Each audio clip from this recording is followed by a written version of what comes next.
আমের ঝোড়া আচারের রেসিপি দেখতে চাইলে কমেন্টে সবাই জানাও। এই আচারটা অনেক বেশি মজাদার। কমেন্টে জানালে পরেই রেসিপি দিব, এর আগে দিব না।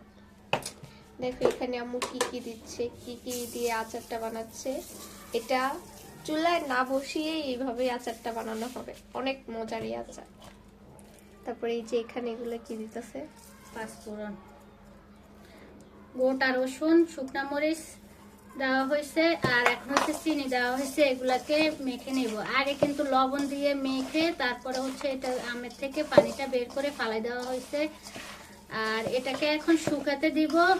একদিন শুকানোর পরে এর মধ্যে সরিষার তেলটা ব্যবহার করব, এর আগে না। কারণ সরিষার তেল যদি আগেই ব্যবহার করি আমের পানিটা কম শুকাবে, দেরিতে শুকাবে। এই কারণে আগে সরিষার তেল দিব না, আগে আমের পানিটাকে ভালো করে রোদে দিয়ে শুকিয়ে নিব। একদিন পরে এর মধ্যে সরিষার তেল মিক্স করব।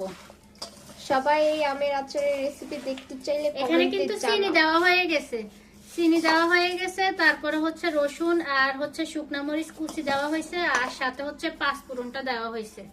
বাস, আর কিছু দিব না। আর তেলটা অবশ্যই একদিন পরে দিব। এই আচারটা অনেক বেশি মজাদার।